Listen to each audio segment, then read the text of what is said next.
Right, I think we risk this weird hand, mainly because we have 2 removal pieces. We have a raptor, which then allows us to cast the Burnished Heart and the Gloin.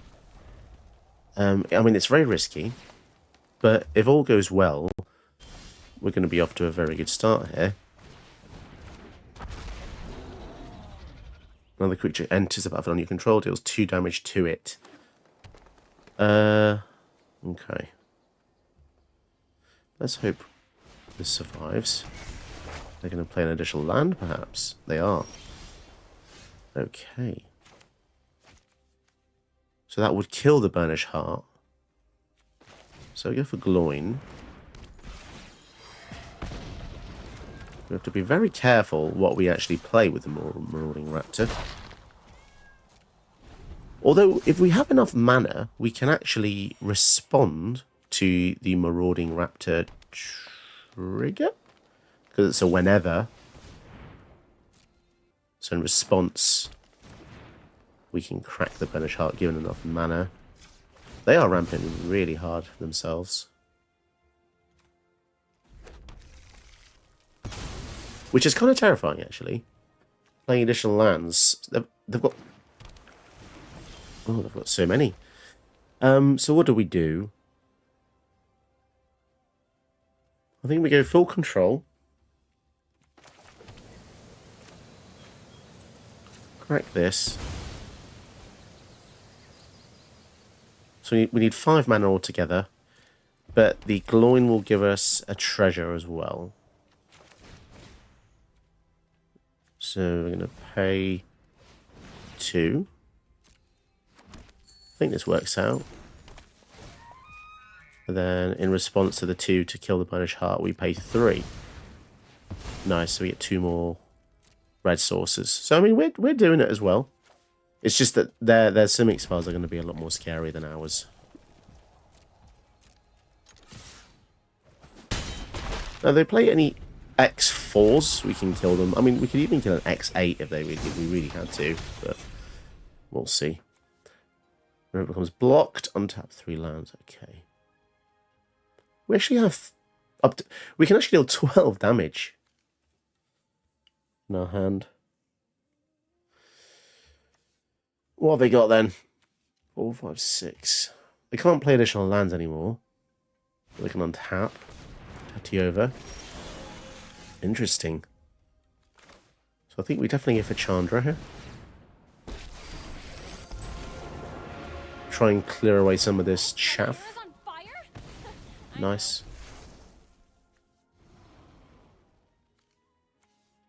4 damage to the Likeness of the Seeker as well. That's a weird name for a creature. It's even a weirder creature because it's on the back of a kimono.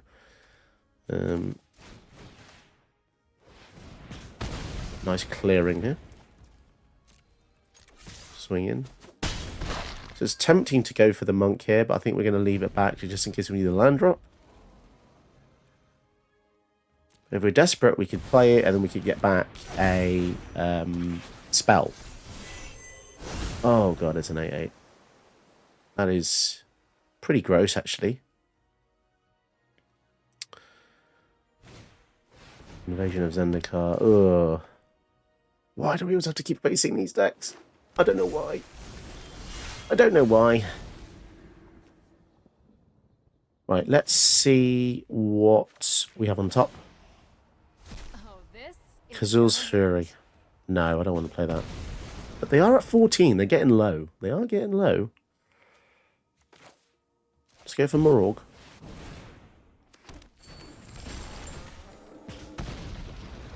And again, do I really want to play the land here? I could goad the Myth Weaver Pock to force them to attack me. Well, I could do it in their turn.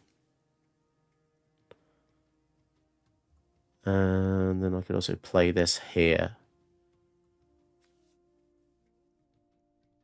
If you descended this turn. And you can descend if a permanent enters the graveyard. Oh, that's a tricky one. But it is historic. Oh, but it triggers once per turn. All right, let's just see what they do. We could be in a lot of trouble, but goading is really good because we can force them to lose a blocker. Witness protection. Okay, that really, really sucks. So we'll probably be blocking with that. Ugh, witness protection. God damn it. And a bristly bill.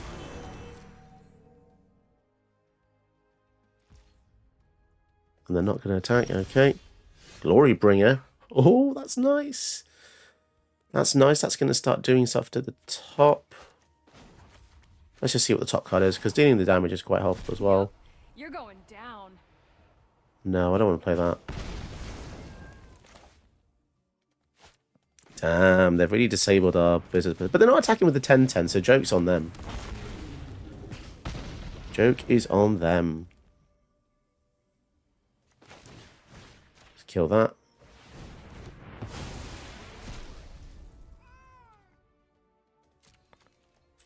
Exert this. Kill the Tatiova. So Mythic Weaver Pock by itself isn't that scary. It's the things he supports.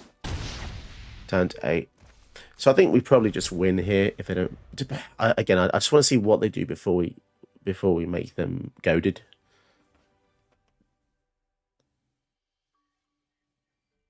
Actually, do we win though? We don't have the Moraug anymore, do we? We have a legitimate business person.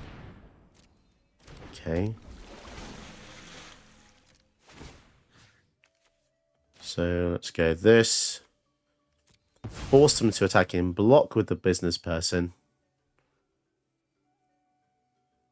I'm pretty sure Goad... Okay, so Goad can attack walkers. So Moraug dies. Yeah. Playable passage. Alright. Let's see. Land, that's 2. I do want to keep doing that extra damage. Is that enough to do that? If we go for Moraug,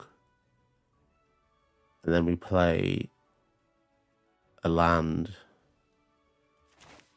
I think this actually is enough.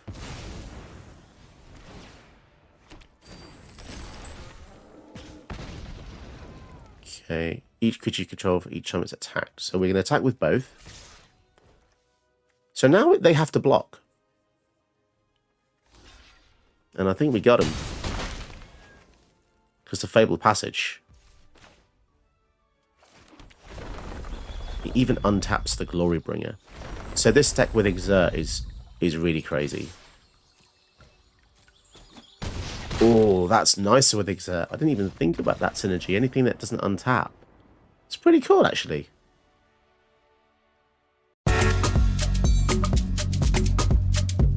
Welcome to today's video, which is Moraug, Fury of Akoum. It's a couple of years old now, but it's something that I wanted to revisit because it just seems to be that I've not actually seen this ever in the queue, I don't think, not once, but I really felt like doing a mono red deck. And it's super strong, actually, especially given how many fetch lands are in the format now. The main thing we're looking at is whenever a land enters the battlefield, if it's your main phase, there's additional combat phase after this. And the meaning of that combat, untap all creatures you control. So you want to play land after the initial combat step. Otherwise, it just won't work properly. And also, each creature you control gets +1/+5 each time it has attacked this turn. So the idea is you want to get this out and loads of lands. In mono red, that's definitely an interesting build. But there are a few ways to get around that. We've got Spikefield Hazard, Shatter, Skull, Smashing, Sundering Eruption, Valak Awakening, Kazil's Fury, Brass's Tunnel Grinder, and Pinnacle Monk. These are all spells that also are MDFC lands on the other side, so that's nice to be able to play those, in addition to the 40 lands we already have, a lot of which are also fetches. Foothills, Urza's Cave, General Expanse, Shire Terrace. All these are pretty much extra fetches, which there's a surprising amount for mono decks now, which is... I don't know how to really feel about that, but yeah, I mean, they all work, they all fetch for a red source, and they all will basically give you extra combat steps, which is just amazing with Moraug. As long as you do it, don't forget, in main phase 2. Because if you're doing main phase 1, you'll get an extra combat step, and but the thing is, though, unless you've got vigilance, it just won't work. So just be cautious when you play it. We also have things that accelerate lands. So Wayfarer's Bauble puts an extra land into play. Navigation Orb puts one to your hand and the battlefield tapped. Burnish Heart gets 2 to the battlefield. Sword of Forge and Frontier lets you play an additional land. And we also have Solemn Simulacrum, which just puts a land into play. Those are the most important ones I've noticed. And as an incubator, a really good new addition just to make your Minotaurs or Warriors a bit cheaper. So that's going to make it a lot easier to go for Moraug. Mono Red's in a weird position. Unless you're playing Ragavan aggro, it feels like that's the only Mono Red deck I ever see, which is a bit of a shame because there's just so many flavors of red. There's so many flavors of just decks in general, but we just always see the same one. So it's just very refreshing to see mono colors being able to shine a bit, especially, you know, not mono blue and not mono black. It's just always a welcome sight to see. To help you fight against the multicolor decks, we are using Zenith Chronicler. Whenever a player casts a multicolor spell, each opponent draws a card. Really nice. And something that I want to try, which is really cool tech, isn't there? Here is Lithoforming. You sack X lands, and for each land you sack, you draw a card, then you can play additional lands. So it's not going to be absolutely incredible, but it's just another way to just let you play more lands. And yeah, let's see how it goes. There's a lot of nice pieces of tech here I've realised that will work against Nadu really well. I've just noticed as well, like Island the Great Revel really hoses storm type builds, so that's really cool.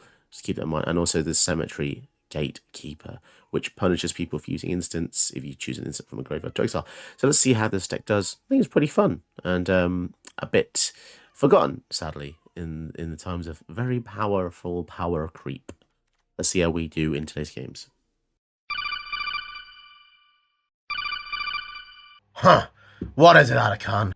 Hey Snake, have you thought about getting some more subs and some views? Yeah, we could do some new subs. How are they gonna do that? Yeah, you can just do that below. Go ahead and click like and subscribe below. Okay, going against Freya-Lise. It's going to be very, very, very elf heavy. So let's start with a fetch land here, because if we're going to use the Storm's Wrath, maybe we hold off Ragavan, and then next turn we just go Wayfarer's Bauble with another fetch. It does seem counterintuitive, but we want to be able to play the expensive spells later on.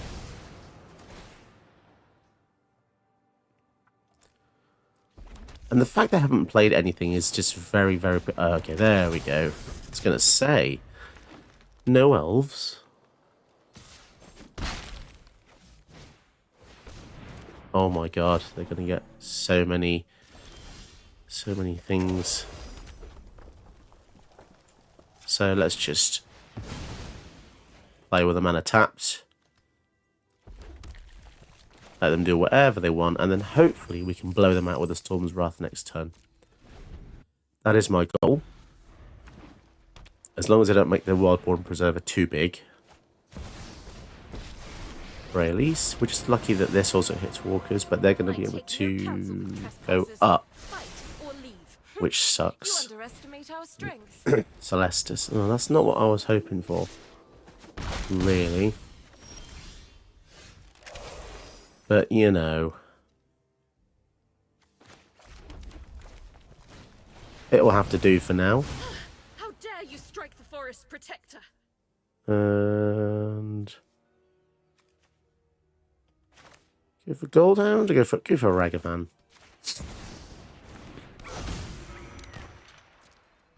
Okay. So the Goldhound would have been good a bit earlier, but, if, you know, with the board wipe, it was...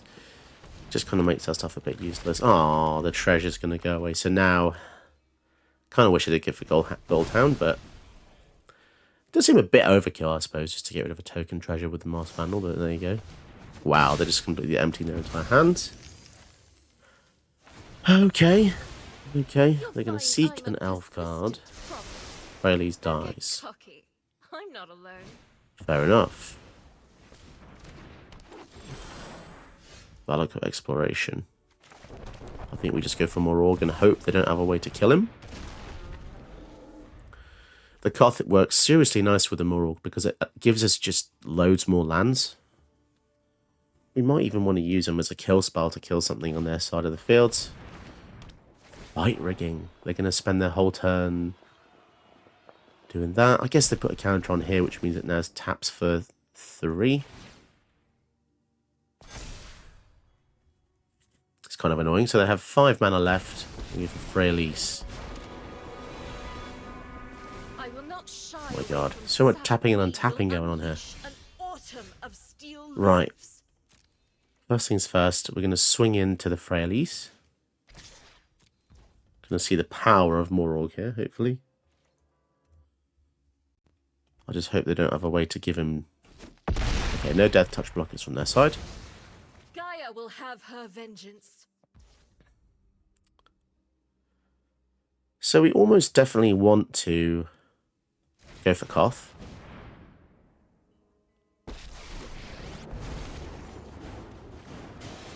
Get ourselves another land here.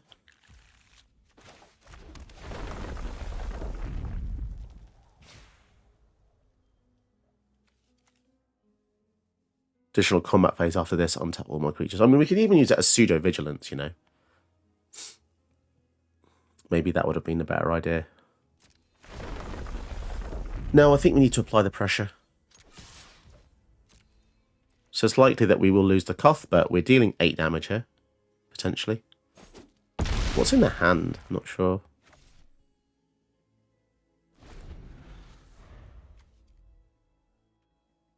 Oh, I should have played something before. Yeah, that was silly.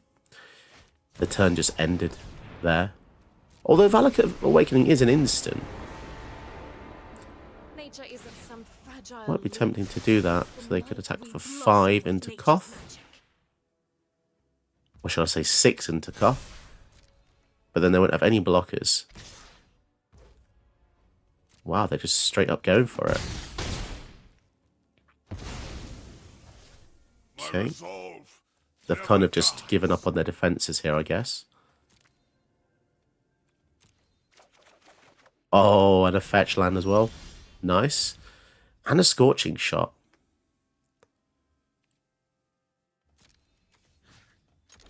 Let's just swing into them.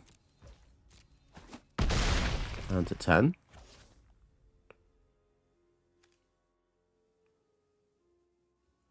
When a land enters, if it's your main phase, additional combat phase after this, beginning of that combat, untap all creatures.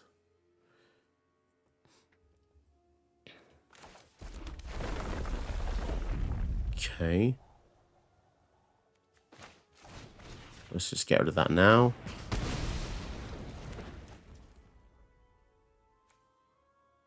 For each time it has attacked.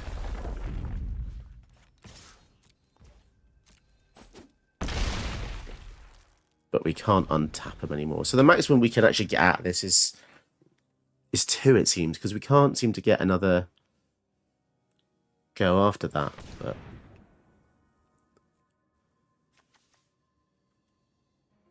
if it's your main phase, there's an additional combat phase. At the beginning of that combat, untap all creatures you control. Which is, it's because we just only have one creature. That's the problem. Endray's Forerunners. Oh, that's gross. Oh no, they're going to be able to flip this as well now. That escalated quickly. Elvish Warmaster.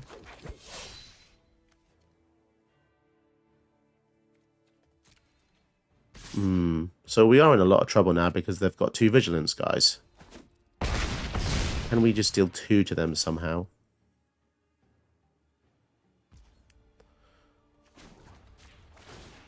Actually, I'm not bothered about using that. Oh, no way. We just top decked a Wincon. That's so weird. It's pretty unbelievable. But yeah, I guess realising the fact you can only ever get 1 extra combat does limit him quite a bit. Trying to think of a way to make it so you can get extra combats. If it's your main phase, there's an additional combat phase after this phase. I guess giving him Vigilance. Yeah, giving him vigilance would probably work, right? That's something to think about in the next build. Okay, so playing against a Bruvac mill deck. Now, if this is the bloody thing with all the same creatures, then Eidolon and the Great Rail is going to do really well. So let's see if it is the Persistent Petitioners build. If it is, we're going to be in luck here. Quite funny, really. I'll never get these kind of builds, because if it is the Persistent Petitioners, there's just one build. No, not a Petitioners. Not a Petitioners build. We're going to take 4. Ouchie wawas.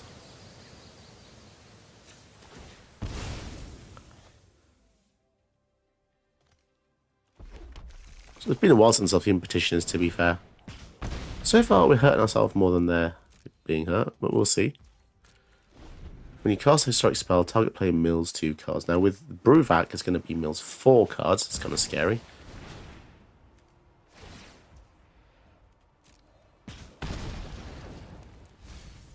Lightning Bolt. Oh, that's a shame. Although Lightning Bolt doesn't actually deal with Bruvac, so... Shadow Spear. We can already go for Moraug. Let's just hope they've got a lot more cheap spells and we can just start shocking them to death with the Eidolon. Oh, this is such a cool card. Labyrinth of Scophos. Key to the Archive. That's annoying. Yes, that is annoying. Especially when you consider there's cards that can just instantly kill us. This is a combo deck. Anything that says mill us for half our deck will just instantly kill us. And they've already got 4, 5, 6... They'll have 7 mana in the next turn. Which is not very nice to see at all. Okay, I guess we can just go in with an attack. And if they want to block, they can block. But then we will abrade the Bruvac.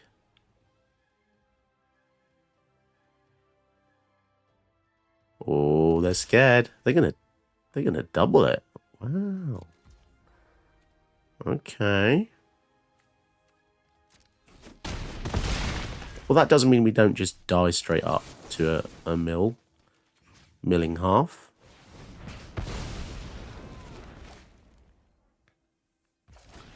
Sadly, we miss a land drop as well. But we do have trample now. So if we do get a land drop, that's going to make a humongous difference. 3, 4, 5, 6, 7. I dread to think what they got with a key. If they discarded that, it means they kept whatever they got from this. Which is almost always something we don't want them to have. Celestus. They've milled some good things.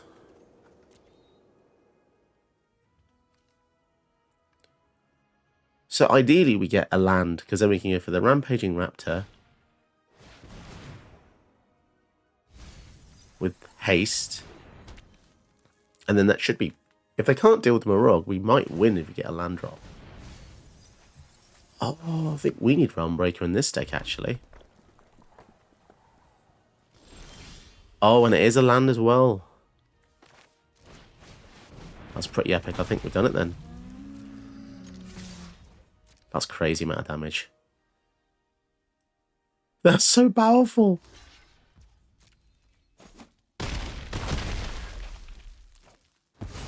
Let me get... Oh my goodness. Crazy. Untap our guys. Swing for lethal. That is mad. I'm surprised we don't see it very often. Really am surprised. He's so good. Okay, this seems pretty cool. Couple of board wipes against a deck that cares about having creatures. So,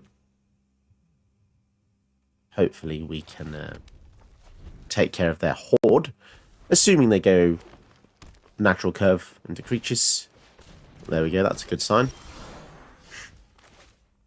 I guess we'll go for Rahilda here, just in case they have any kind of removal. We'll get that out of the way. Or we could just smack in and get ourselves a nice spell from their deck, which could be cool. Could be cool. But just because you have board wipe sometimes doesn't mean you don't have to play things out, because as we've said before, getting a decoy spell out like Rahilda is nice, because they might think that we don't want to commit to anything else after this, but...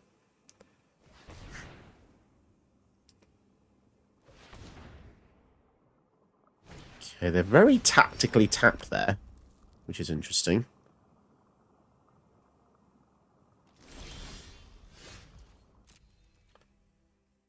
They're very gingerly left up 1 blue mana.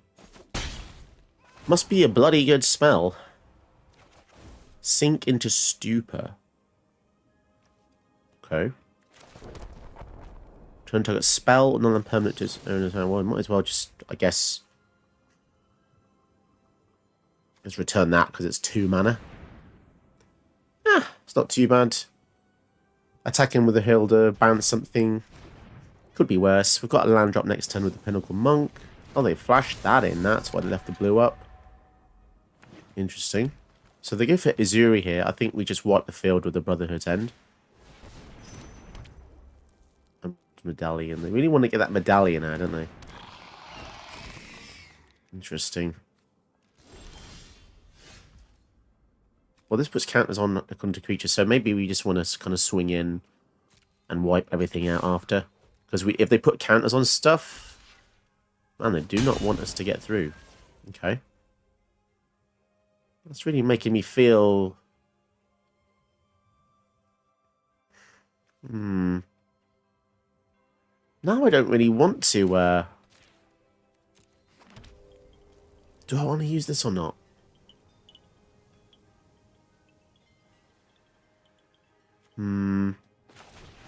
Let's kill the Llanowar Elves. See what they do. Slow them down a bit. The fact they put counters on stuff is annoying. But they've played all the creatures out before Izuri, which is not really how you want to do it. You want to save some small creatures after Izuri has resolved.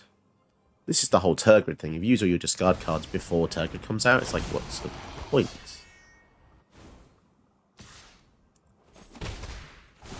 Nothing to proliferate. We might as well attack to kind of just feign them here.